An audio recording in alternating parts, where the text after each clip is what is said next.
Welcome to another episode of Church Livestream Review. The whole premise of the show is pretty simple. We have worship leaders, tech team leaders submitting their church's live stream in the Churchfront Facebook group. And then I take a look at the live stream, and you're actually going to see me take a look at these streams for the first time here in this video, and we will provide some constructive feedback and or criticism and or encouragement and praise for those of you who are just doing a great job already. So be sure to like and subscribe if you find these types of videos valuable. Without further ado, let's dive in. All right, so the first contributor for this show is Bobby Fleck. Yes, please, constructive feedback is welcome. Okay. Cameras, 3 times Canon XA11, 2-manned, 1 roving Raspberry Pi Cam HD. Makes me hungry. Okay, let's look up some of this gear so you guys kind of know what these things are, what they cost. So Canon XA11 compact full HD camcorder. So these are the camcorders they're using, $1,200, $1,300. And then let's look up the Raspberry Pi Cam HD. I feel like I've heard of this. So this just looks like a little camera that you can just mount anywhere. I'd love to learn more about that someday. Then they're using an ATEM Television Studio HD to a mini recorder to OBS, audio XLR into the ATEM from an aux. So an aux mix from the Allen & Heath SQ6. So let's go ahead. I'm actually going to pull this up. And then I'm going to go to your most recent service because I've taken a long time to get around to doing these live stream reviews, and that was like 2 months ago almost. So to be fair, I'm going to go to your most recent service, Bobby. And let's give it a watch. You got like a simple kind of pre-show countdown, and I would actually give myself the same critique that I'm giving you. Is that you could always use these countdowns as an opportunity to have some like looping announcements and stuff like that. But like I said, at our church, Mission Lakewood, we just have our logo and a countdown number going here. Nothing super fancy, but a lot of churches use it for an opportunity for announcements. All right, here's the beginning of the service.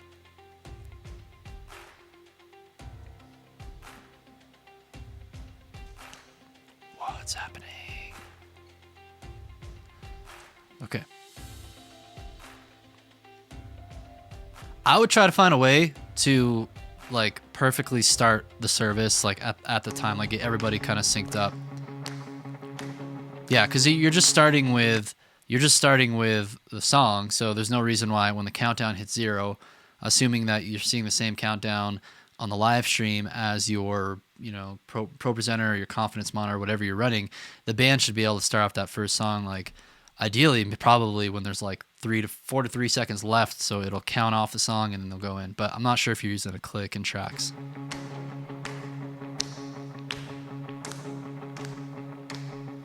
I'll raise a hallelujah in the presence of my enemies. So off the bat here, Bobby, I would like to see more volume. I would like to see the mix kind of hovering closer to this range right here. A lot of you guys asked in a previous episode, how do I get this little meter? This is just the Universal Audio. What is this? The Arrow interface. It's like the control software for it, and it just kind of shows me all the meters of what's going on with audio in my computer. So this is kind of my easy way of seeing if someone's live stream is at the level it should be. And yeah, I'm just confirming my YouTube volume's all the way up, so it's a little quiet. I'll raise a hallelujah. This camera angle looks a little dark to me. So I'd be interested in knowing of these different angles, which ones are the camcorders and which one is the Raspberry Pi. So part of it too is I think like your drummer doesn't have much light on him.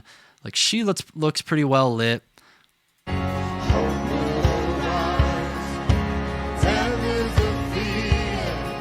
And I'm not sure who's singing lead at this point right now. I know this song goes from male leader to the female vocalist, but it's kind of unclear. Is she the one singing the lead female part here?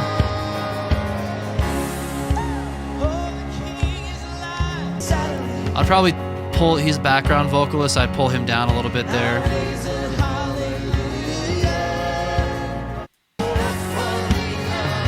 Like, oh, this is my confusion. Is she singing the lead female part?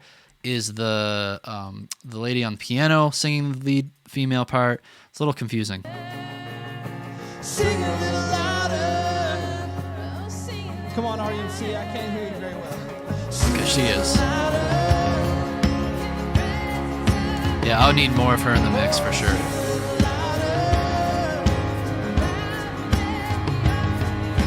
I know if you're just sending an aux mix from the SQ7 and you don't have a dedicated broadcast mix engineer, that's when it's hard to really make sure that you're changing these levels throughout the service. And that's why I just think it's important to, as convenient as it is to just use an aux mix and maybe have your engineer try to mix in the room and for the live stream and like put headphones on, as convenient as that may be, not to have an extra person to have to run your broadcast mix. At the end of the day, I think it's worth it just training someone to be able to do that. That's what we do. That's what we do at our church. For a lot of churches that I know it sounds good, it's like you have to have a dedicated mix engineer for both roles. Like I can't hear her very well at all. She's a great vocalist. I don't know how I feel about the framing here. And I would say, like, featuring the drummer like this when, I don't know, this is the lead vocalist, it's just kind of I wouldn't prefer this type of shot.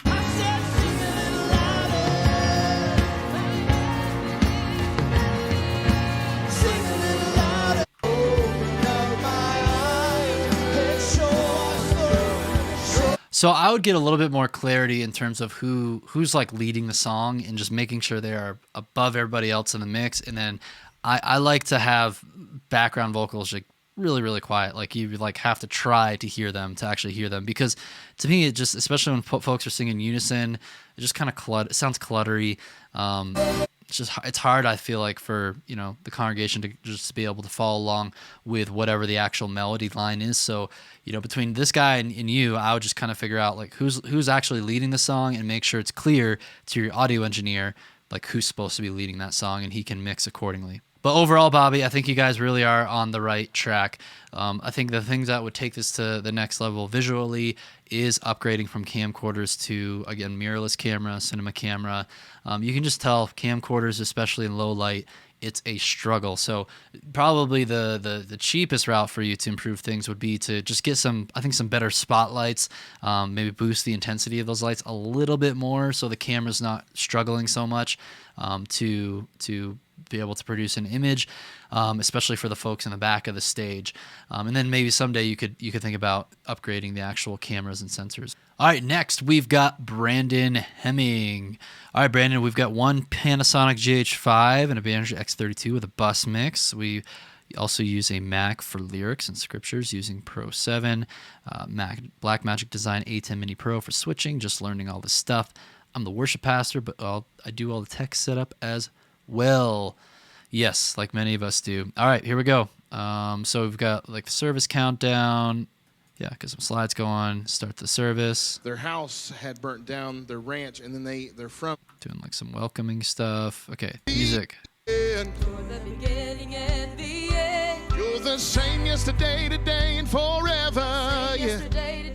Lord, I praise your name. I praise. I would try with your GH5, Brandon, to change the picture profile to the natural profile. If you go in the camera settings, picture profiles, select natural. Try that out. I think you have the standard one. To me, the standard profile is a little too contrasty. Like a little bit, the brights are too bright, the darks are too dark. You just look at the black or darker parts of the image, and it's just completely black. So try the natural. It might give you a little bit more of a natural look to it.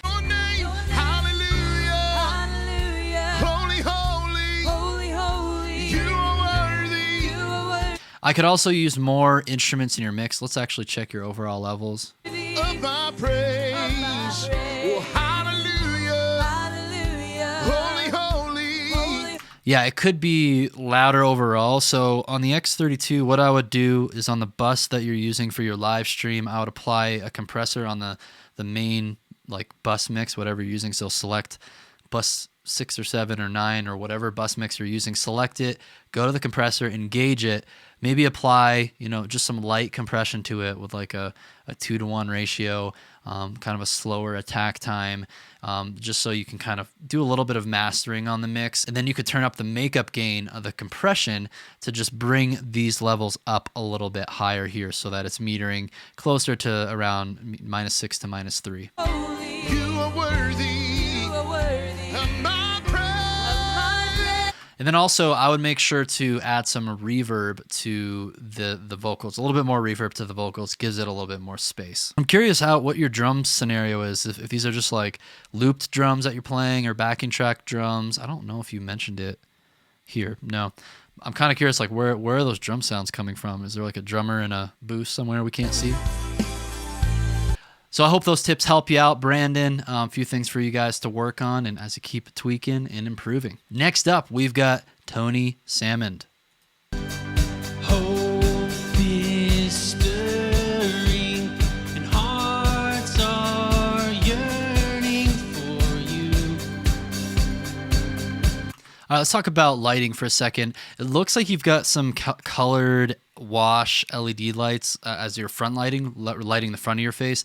I would not do that. It's good to have the color kind of on the back and the sides of the stage, but it's lighting up you and you look yellow. So I would not use that like harshly colored light on the front. And now like the bass player looks like a Smurf. Everybody looks blue. Pastor looks purple. So that's one thing I would do from a lighting standpoint. Your front lights should just have I like using like this key light that I'm using right now, and I use for most of my videos. It's just like a white LED light at 5600 Kelvin. The ones we use at our church, they're a bit warmer than I would prefer, but those work well also as front lights. The ellipsoidal spotlights should not be colored. It should just be a natural, either like a cool tungsten to a cooler white light, and I think that's going to be most pleasing to the eye, and then people won't be changing colors throughout your stream.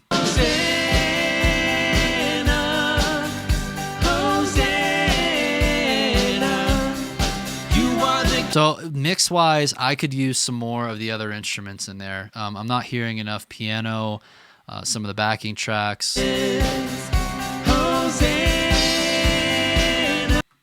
Who is like you, God? You are holy, holy. Then more verb on vocals, and with compression on the vocals, I'd like to hear a little bit more because they're not as like smooth as I would prefer.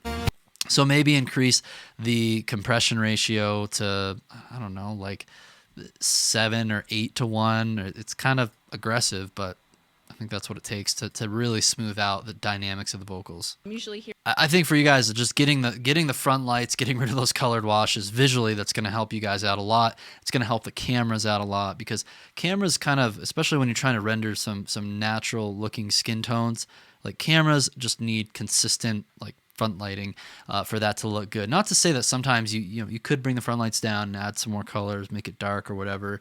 But for the most part, you just want to keep that front lighting consistent, add a consistent color and color temperature. Moving on to Tim. Canon R800 mounted on back wall and manually adjusted until we can buy a PTZ camera. Running into OBS through Elgato capture card and recorded with slides for message using the projector screen for lyrics until Pro Presenter is in the budget.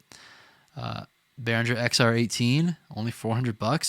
Using Reaper as a DAW with a multi-track template for ease of use.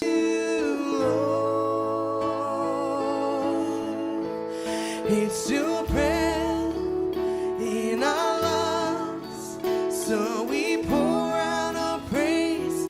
I would say boost the mix, the overall master output up a little bit more. I want to see dry bones living again. I do like how you were thinking creatively in terms of just having a lyric solution, and that in this case was having a wide enough angle so the viewers can see the lyrics on the screen. And then hopefully someday you guys can get Pro Presenter up and running, and you can send over an NDI lyric feed into OBS, or you could send in a hardwired video feed in there as well for your lyric display. So it's a great way to get by for the time being.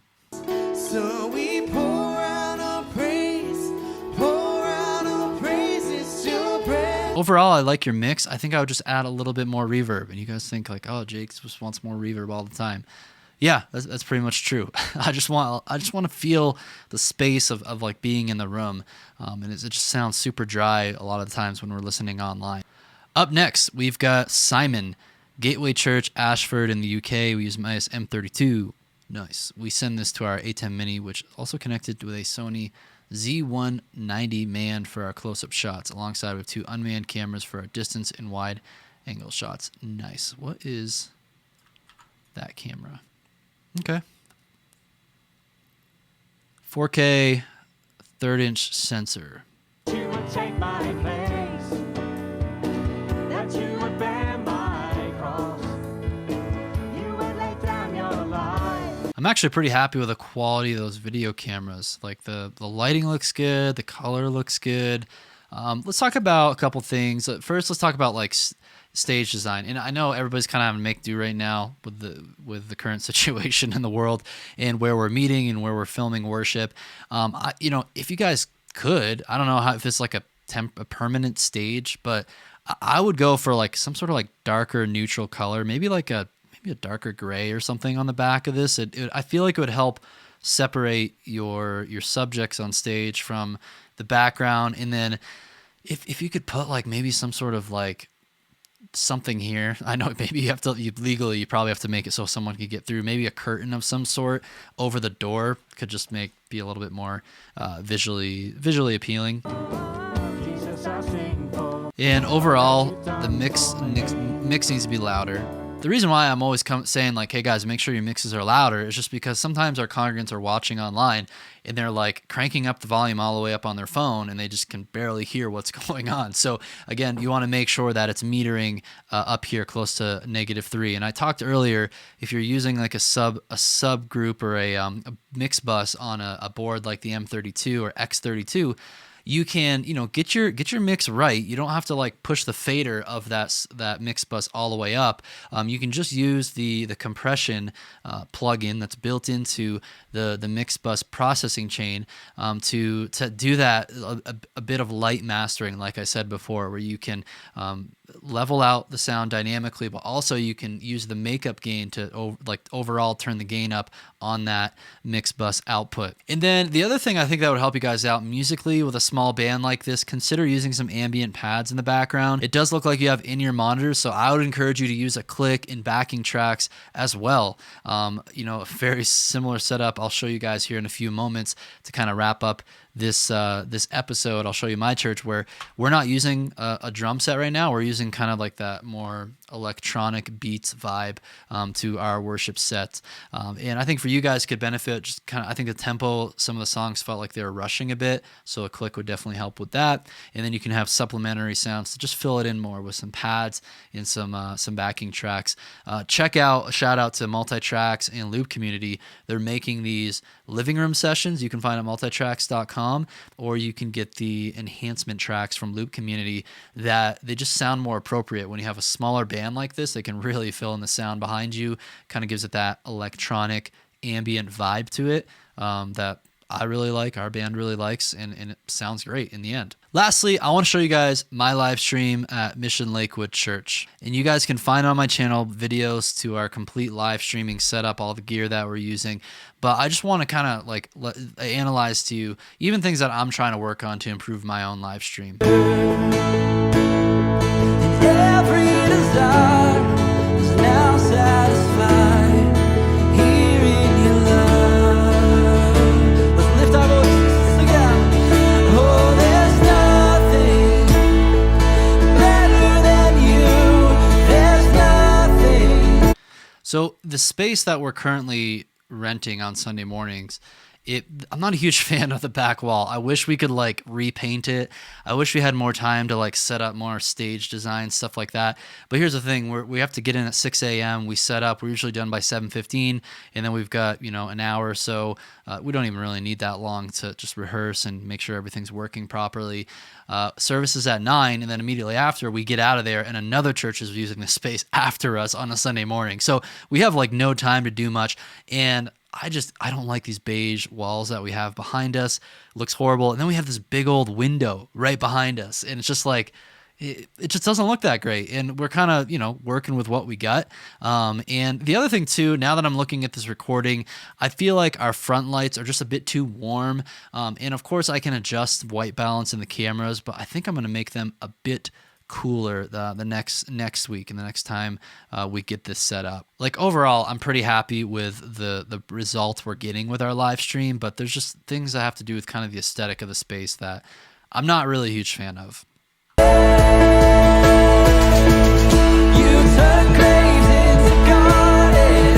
But notice we are a small band. We have just me on acoustic and my wife on keys, and then Sarah on vocals. My wife's name's Kaylee, by the way, and she's pregnant. That's why she has a big belly. In case if you're wondering, we're having another kid. It's gonna be a blast. What was I gonna say? Oh, we're a small band. And, it sounds pretty full because we're using those living room tracks, the enhancement tracks that I was talking about.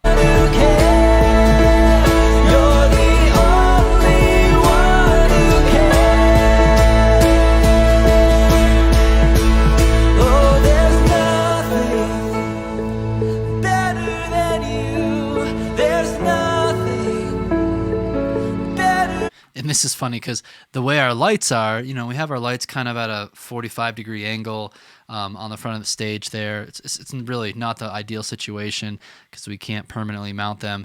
They're just set up on some stands. But the way the shadows are cast, like you see Sarah's shadow like right behind me, but you see me here, it's just kind of jarring. Lord, there's nothing is better than you.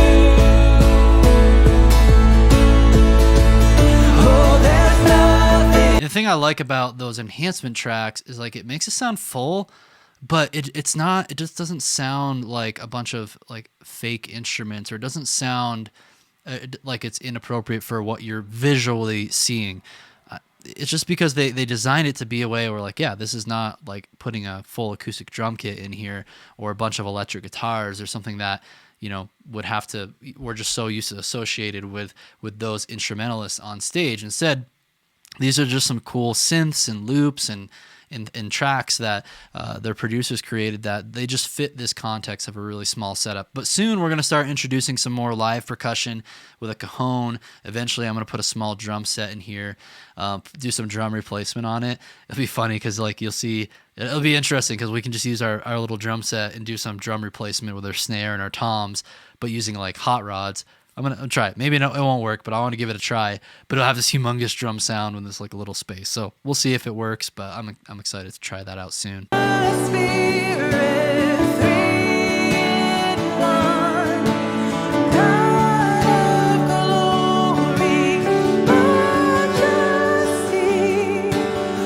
This is kind of another quirky thing I'm going to fix with our live stream is we've got lyrics on the screen behind Sarah and then down on the bottom here. What I'm going to do is I'm just going to move these lyrics to the top of the screen, especially on Sundays when we do have, a third vocalist singing in the middle there. So it just doesn't look awkward like seeing these lyrics change on both of these screens. Praise forever to the King of Kings. I hope you guys realize that even I'm constantly critiquing my own live stream, and we're trying to improve it both visually and audibly with our mix. So I never feel like we've arrived. We've made a lot of progress over the past few months, and I think a lot of you guys also have made a lot of progress, but we can't stop innovating and improving. And if you'd like my team to actually come alongside you, give you real-time advice and help in building out live streaming infrastructure for your church, we can help you build out the right camera system. We can help you build out the right mixing solution.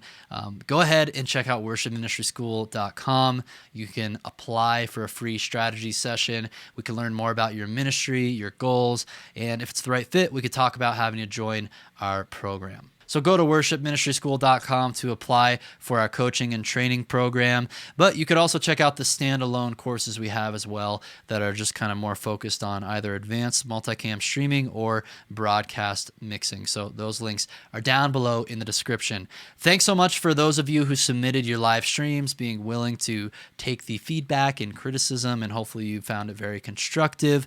and edifying and encouraging. I think everybody who submitted a stream for this episode is doing a great job. There's always room for improvement. If you guys want to submit your live stream, go to the Facebook group and just submit it in the Facebook group to that thread. You can just search live stream review in that group. You'll find that thread. Add it to that thread. I'm going to keep making my way down, and I hope to come out with more of these episodes a little bit more frequently, because a lot of you asked that I keep doing this type of thing because it's helpful, and I'm really, really grateful to hear that. So let me know below if you found this episode helpful, what questions you have. Don't forget to subscribe, like, share with all your friends in worship ministry, and I'll see you next time.